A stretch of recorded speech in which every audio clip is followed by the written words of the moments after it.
I would rather have this situation where I'm trying to do more faster than have a situation where I have resigned to the inefficiencies and the insanity of orgs and cross-functional dependencies and infrastructure projects. And let's spend 1 year building this new infrastructure that's going to make us 2x faster. So all new product development should stop. We spend the 1 year and we're still as slow, if not slower, on the new infrastructure. Like all of that stuff happens. It's part of PM life. Yes, it is important to build the understanding that, look, things are going to take longer than you want them to take, and it's going to be harder and more frustrating than you want it to be. And yet, despite that understanding, push for things and have a certain degree of impatience around it.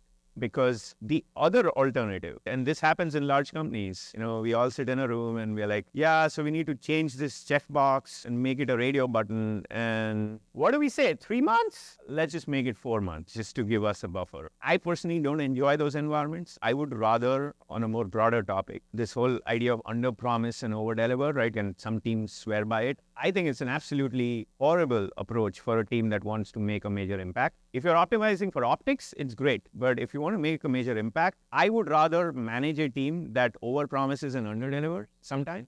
Because I know that the fact that they're over-promising means that they're actually aiming for something higher. And sometimes when you aim for something very high, you kind of achieve it. So I'd rather have that attitude and forgive the team when it doesn't meet its date occasionally and says, oh, we need to push this launch by 3 weeks. Now, what do most product leaders do? They say, I want a postmortem of this thing. Why did this darn thing get delayed by 3 weeks? And when you do that as a product leader, guess what your team is going to do next time? It's going to do plus 3 weeks or plus 4 weeks, right? Because why not? Now, of course, under promise, over deliver makes sense for external optics when you're delivering to customers, when you are setting expectations with Wall Street. It makes sense, but actually internally it doesn't. So I would say have the patience, be a little impatient, and at least cultivate this attitude of high ambition. And as a product manager, even though you're just 1 year in, you are still a leader. So within even your sphere of influence, I don't care how small or large it is, try to cultivate this attitude of we're going to aim to be ambitious, we're going to aim for higher.